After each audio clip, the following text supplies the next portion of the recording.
So my name is Leanne Scorzoni. I'm 34. I currently live in Roxbury and I work as a surgical assistant at Mass Eye and Ear.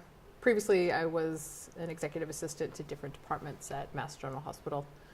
In my spare time, I teach English as a second language to Gulf nationals, and I do a lot of activism, domestic and international activism for getting across the idea of progressive Islam and the idea of the Reformation of Islam. I grew up in Danvers on the North Shore. I actually lived in a cul-de-sac where 5 houses on the street were my cousins. My mom has 13 brothers and sisters, so I have over 30 cousins. When I was young, so I came from a really, really all-white town, and my mom, we were not rich and we were not poor, but she went out of her way, I remember, to make me really be aware of the rest of the world. It was a very quiet, deliberate choice, and it wasn't based on anger. It wasn't based on, well, I hate Catholicism.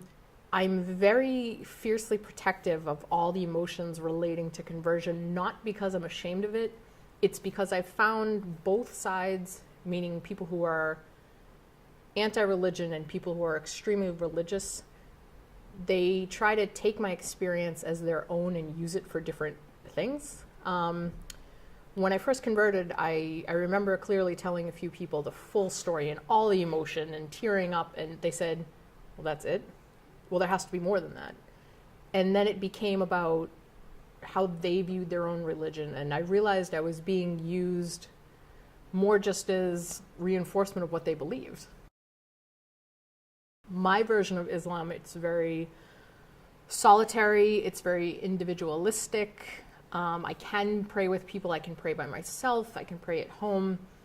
But I do feel culturally and dogmatically, just like Judaism and Christianity, it's time for a change. I'm 4th generation Boston. I come from a very women-centered, women-strong family, and I know a lot of born Muslims from different cultures don't.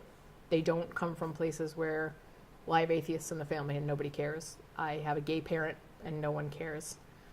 So I really want that. I really want people to see that, well, you can be Muslim and not cover your hair, and you can be Muslim and wear shorts and run marathons. And I would never force my non-Muslim family to convert. I would never force my atheist friends to convert. They're actually some of my biggest supporters. I think the big takeaway for me is there is more than one way to be Muslim, and I think the rest of the world needs to see that.